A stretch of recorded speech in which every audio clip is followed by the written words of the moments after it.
बोलो भगवान श्री रामचंद्र की जय। राजकुमार अंशुमन चरणों में सिर नवा कर चले। वे विष्णु भक्त और कुल के दीपक थे। जहाँ तहाँ मुनियों के आश्रम देखे, वहाँ वहाँ दंडवत प्रणाम करके समाचार पूछे। फिर मुनियों से आशीष पाकर चारों दिग्गजों को सिर नवाया।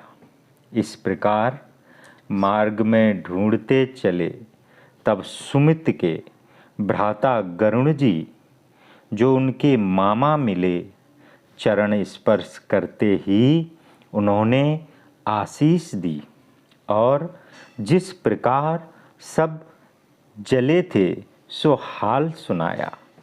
सुनते ही अंशुमान को बड़ा सोच हुआ। तब गरुण जी ने जलाशय दिखा दिया।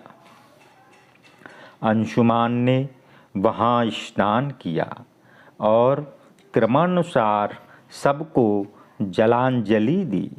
फिर गरुण जी बोले, हे तात सुनो, तुमसे मैं एक बात कहता हूँ, वही करो।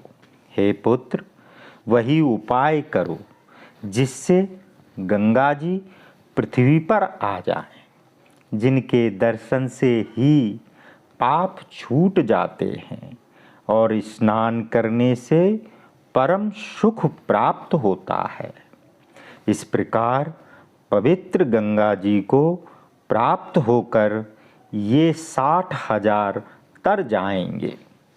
यह वचन सुनकर मन को भले लगे। तब अंशुमान गरुण जी सहित कपिल देव के निकट आए।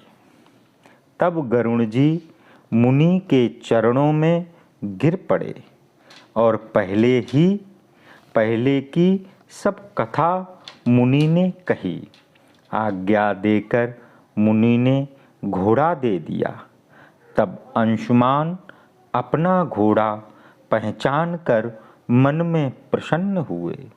हे राम जी, अंशुमान को नगर के समीप पहुंचाकर गरुण जी अपने घर को चले गए। उन्होंने घोड़ा लेकर राजा के सम्मुख सिर नवाया और फिर 60,000 वीरों की तथा मुनियों की कथा सुनाई। तब राजा सगर हर्ष और दुख के वश हुए और यज्ञ करके बहुत सा दान दिया। फिर राजा ने अनेक विधि से राज्य किया और प्रजा को अत्यंत सुख दिया। फिर राजा सगर अंशुमन को राज्य देकर भगवान के चरणों में मन लगाकर तप करने के हेतु वन में चले गए। उनके हृदय में बड़ा प्रेम था। अंशुमान का पुत्र राजा दिलीप हुआ। तब अंशुमान भी उत्तर की ओर तप करने वन में चले गए। वहाँ उन्होंने कठिन तप किया और कुछ समय बीतने पर शरीर त्याग दिया। दिलीप की प्रभुता का क्या वर्णन करूं। सब राजा आकर जिनकी सेवा करते थे, जिनका मुख स्वयं इंद्र भी देखते थे, उनकी महिमा का वर्णन कवि कैसे कर सकता है। दिलीप के पुत्र भगीरथ हुए, जिनके हृदय में पिता के समान ही अत्यंत प्रेम था। राजा ने उनको बुलाकर राज्य दिया और तप करने के लिए वन को चले गए। वे मार्ग में वन में विचार करते हुए चले कि या तो गंगा जी को लाऊंगा या प्राण ही दे दूंगा। जैसे पिताजी ने तन मन दे दिया, वैसे ही मैं दे दूंगा और लौटकर नगर का नाम भी नहीं लूँगा। यह विचार करके तब राजा ने प्रबल तप किए। अपार समय बीतने पर देह त्याग दिया, परंतु कोई देवता प्रकट न हुआ। जिन गंगा जी के निमित्त राजाओं ने शरीर त्याग दिए, उनको छोड़कर मूर्ख लोग कुआं का जल पीते हैं। यहाँ भागीरथ ने मन में विचार किया कि बहुत दिन बीत गए, पिताजी नहीं आए। काकुत्स नामक भगीरथ के एक पुत्र था। उसे राज्य दिया और भगीरथ ने उसे अनेक राजनीति समझाई। पूर्व की कथा पुत्र से कही और आशीष देकर राजा चले।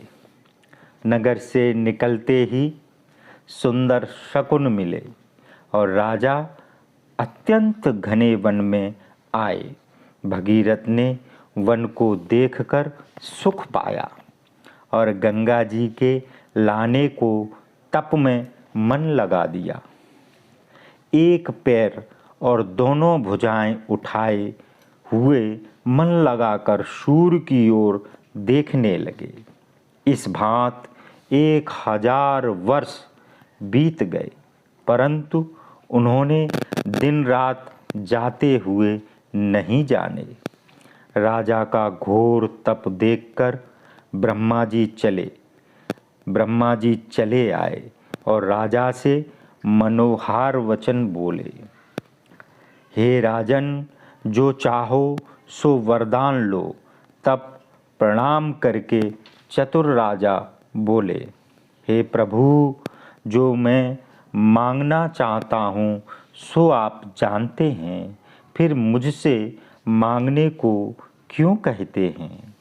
हे प्रभु, तो भी मैं कहता हूँ कि यह वर दीजिए कि सब संतों की वृद्धि हो, और दूसरा वर हाथ जोड़कर यह मांगता हूँ कि सिद्धि की दाता गंगा जी भूतल पर आवें। ऐसा ही होगा। यह कहकर ब्रह्मा जी फिर बोले, गंगा जी तो ला दूंगा, पर उसे धारण कौन कर सकता है। हे राजन, छूटते ही वह तुरंत पाताल को चली जाएंगी, तब फिर पृथ्वी पर वापस नहीं लौटेंगी।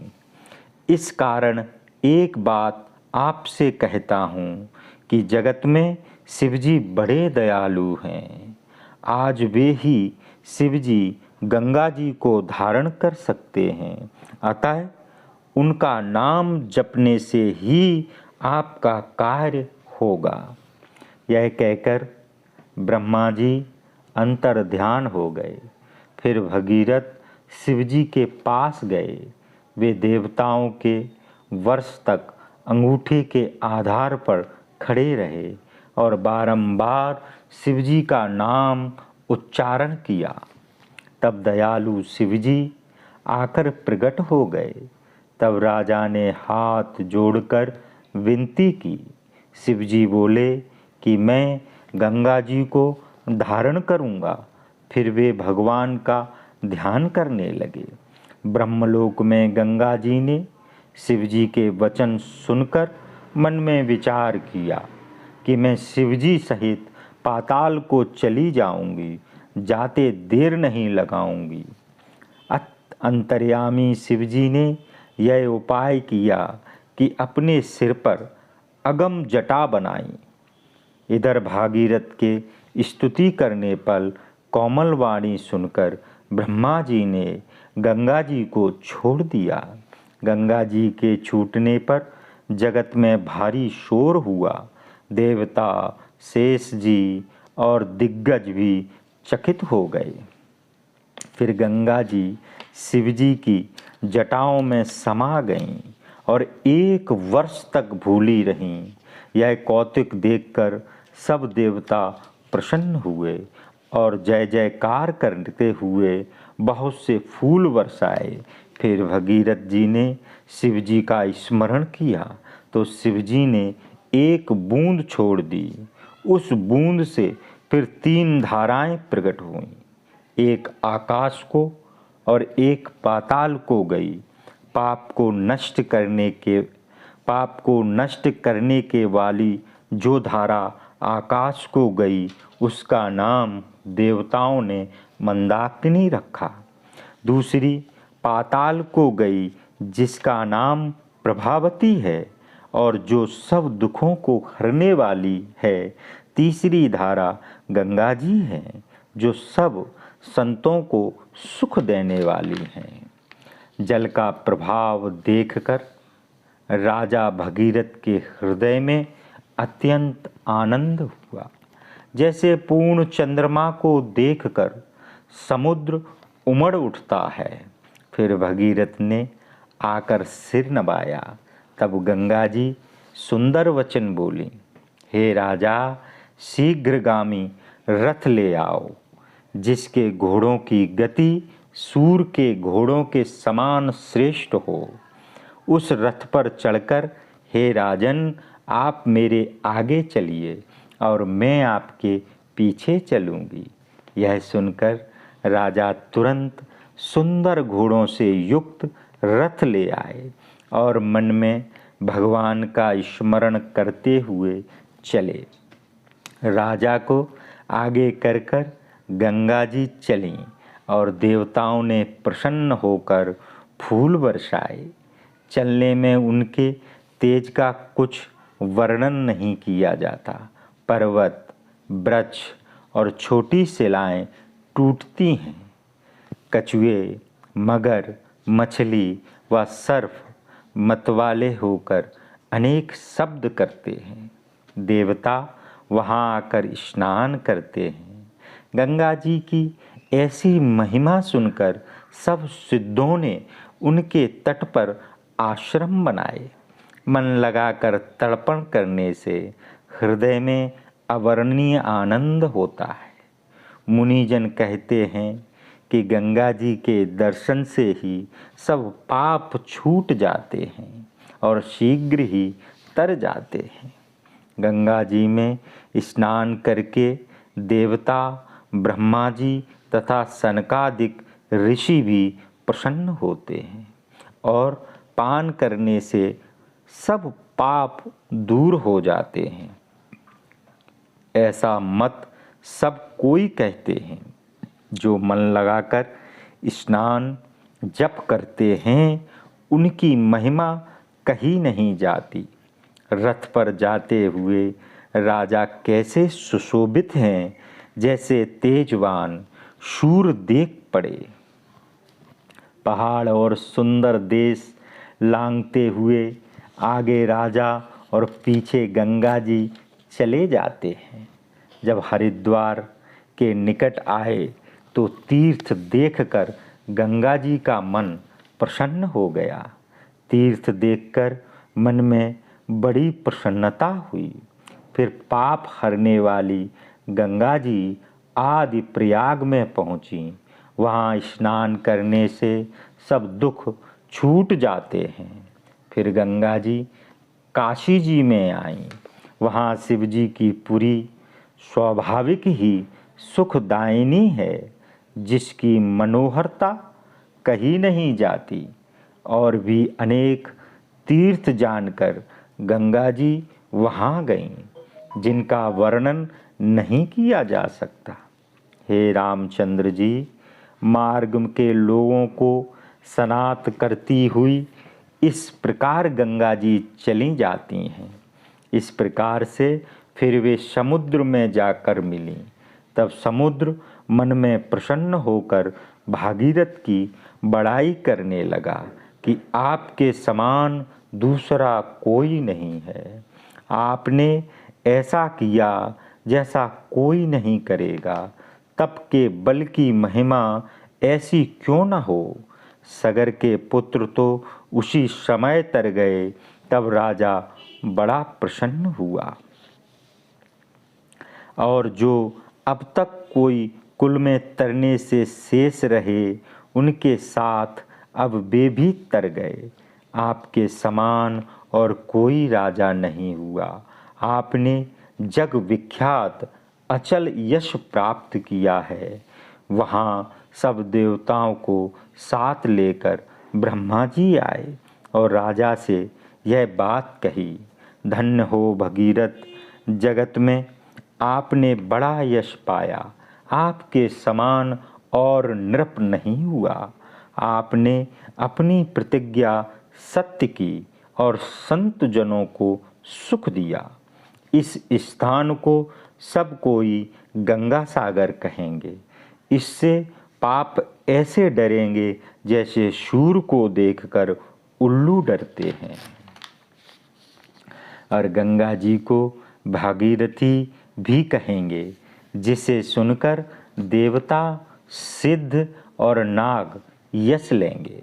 ऐसा कहकर ब्रह्मा जी अपने लोक को चले गए और भागीरथ ने बड़ा सुख पाया। तब भागीरथ ने बड़ा सुख पाया और मन लगाकर गंगा जी की फिर पूजा की। तब गंगा जी ने प्रसन्न होकर आशीष दी और राजा सुख पाकर घर को गए। इस भांत गंगा जी की कथा सुनकर श्री राम जी ने मुनि विश्वामित्र जी के चरणों में प्रणाम किया। तब महामुनि ने श्री राम लक्ष्मण को आशीर्वाद दिया।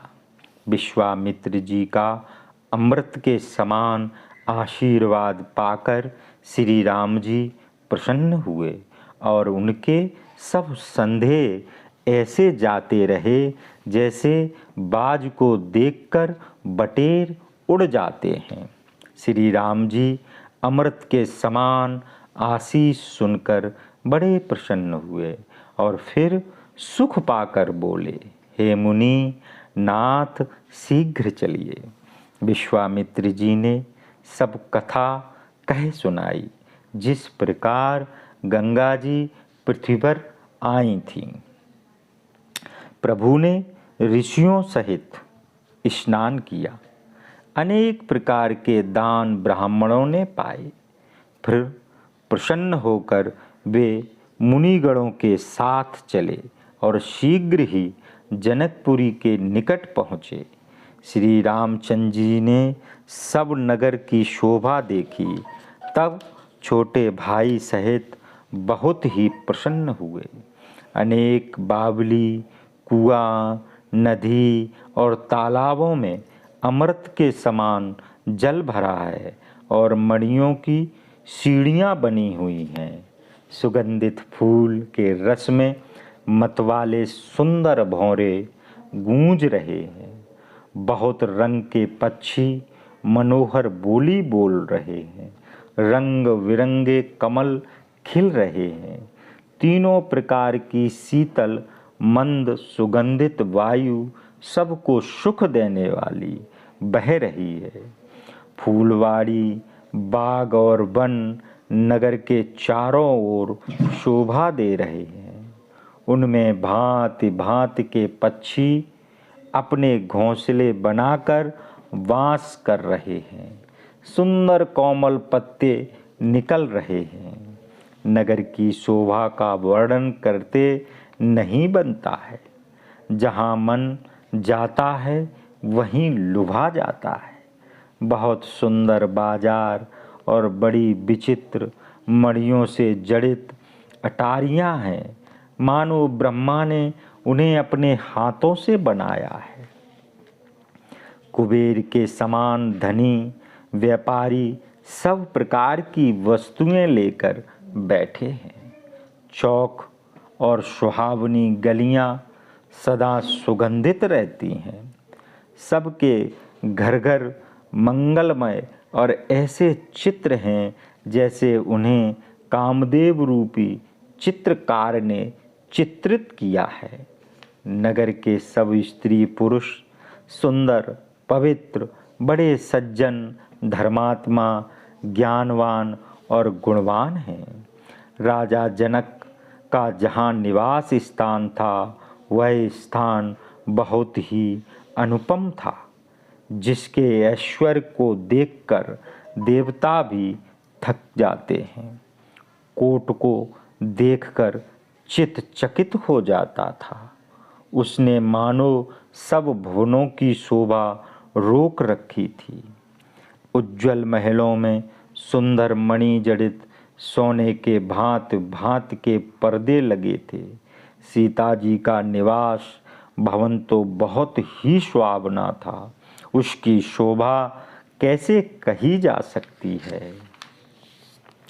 महलों के सब दरवाजे बहुत ही सुंदर थे। उनमें हीरों से जड़े हुए किवाड़ लगे थे। वहाँ नट, मागध और भाटों की बड़ी भीड़ लगी थी। बहुत बड़ी घुड़शालें तथा गजशालाएं बनी हुई थीं, जिनमें सदैव घोड़े, हाथी, रथ भरे रहते थे। बहुत से शूरवीर, मंत्री और सेनापति थे। उन सब के महल भी राजभवन के समान ही थे। नगर के बाहर तालाब और नदियों के समीप जहाँ तहाँ अनेक राजा लोग उतरे हुए थे। एक सुंदर सब भांत की सुविधापूर्ण और सुहावने आम के बगीचे को देखकर विश्वामित्र जी ने कहा, हे सुजान रामचंद्र जी, मेरा मन कहता है कि यहीं ठहरा जाए। बहुत अच्छा स्वाभिमान कहकर कृपा निधान रामचंद्र जी मुनिगणों सहित वहीं उतरे।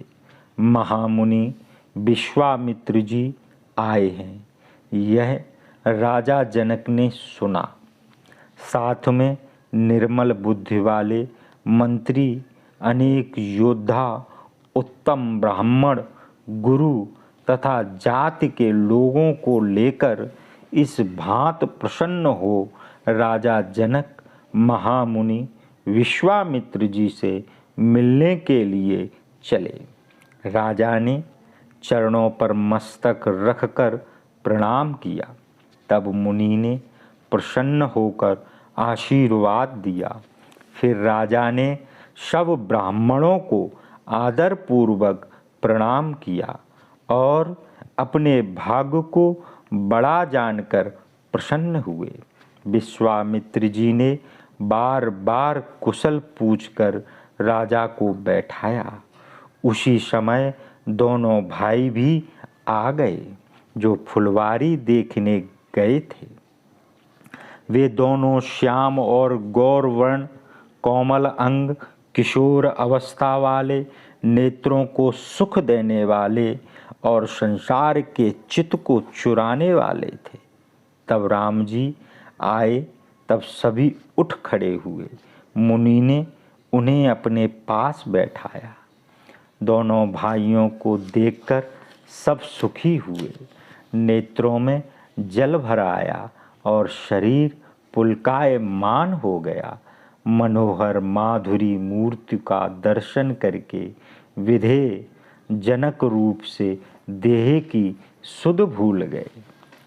अपने मन को प्रेम में मग्न जानकर ज्ञान का आश्रय लेकर राजा जनक मुनि को प्रणाम करके गदगद और गंभीर वाणी से बोले, हे नाथ, कहिए दोनों सुंदर बालक मुनिकुल के आभूषण हैं या राजकुमार या राजकुल के पालक हैं, अथवा वेद जिस ब्रह्म को नेति कहकर गाते हैं वही क्या दो स्वरूप धरकर आए हैं।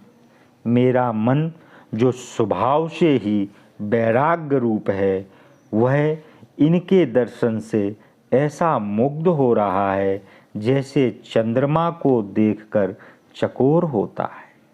इससे हे प्रभु, मैं सच्चे भाव से पूछता हूँ, हे नाथ, कहिए, छिपाओ मत करिए। इन्हें देखते ही मेरे मन में प्रेम के कारण ब्रह्मानंद को छोड़ दिया है। मुनि ने हंसकर कहा, हे राजन, आपने ठीक कहा। आपका वचन मिथ्या नहीं हो सकता। संसार में जितने जीव हैं, ये सभी को प्रिय हैं। यह सुनकर राम जी मन में मुस्काए। रघुवंशियों में श्रेष्ठ महाराज दशरथ जी के ये राजकुमार हैं। मेरे हित के लिए राजा ने इन्हें मेरे साथ भेजा है। ये राम और लक्ष्मण दोनों श्रेष्ठ भाई रूप और गुणों के स्थान हैं। सब जगत इस बात का साक्षी है कि इन्होंने मेरे यज्ञ की रक्षा की और युद्ध क्षेत्र में असुरों को जीता है। राजा ने कहा, हे मुनि, आपके चरणों के दर्शन करके मैं अपने पुण्य का प्रभाव नहीं कह सकता। ये सुंदर सावले और गौरवर्ण दोनों भाई आनंद को भी आनंद देने वाले हैं। इनकी आपस की प्रीति बड़ी पवित्र और सुहावनी है। वह मन को भाती है परंतु कहीं नहीं जा सकती। मुदित होकर राजा ने कहा, हे नाथ, ब्रह्म और जीव के समान इनमें स्वाभाविक प्रेम है। राजा बारंबार प्रभु को देखते हैं। शरीर में रोमांच हो आया और हृदय में अत्यंत उत्साह है।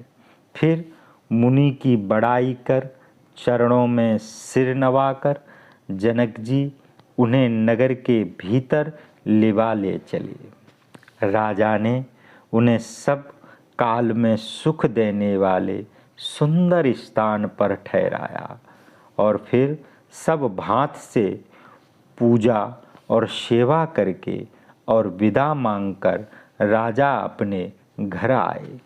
ऋषियों के साथ रघुकुल में शिरोमणि श्री रामचंद्र जी भोजन और विश्राम करके भाई सहित बैठे। उस समय पहर भर दिन रह गया था। लक्ष्मण जी के मन में बड़ी अभिलाषा हुई कि जाकर जनकपुर देख आवे, परंतु प्रभु श्री रामचंद्र जी के डर और फिर मुनि जी के संकोच से प्रकट नहीं कह सके। मन में ही मुस्काने लगे। राम जी ने छोटे भाई के मन की बात जान ली। हृदय में भक्त वत्सलता उत्पन्न हो आई। तब बड़ी नम्रता से संकोच करते हुए मुस्कराकर गुरु विश्वामित्र जी से आज्ञा पाकर बोले, हे नाथ, लक्ष्मण जनकपुर देखना चाहते हैं पर आपके संकोच और डर से प्रत्यक्ष नहीं कहते। जो आपकी आज्ञा पाऊं तो मैं इन्हें नगर दिखाकर शीघ्र लौट आऊँगा। यह सुनकर मुनि प्रेम पूर्वक बोले, हे राम, तुम नीति की रक्षा कैसे न करोगे। हे तात, तुम धर्म की मर्यादा के पालक हो और प्रेम के वश सेवकों को सुख देते हो।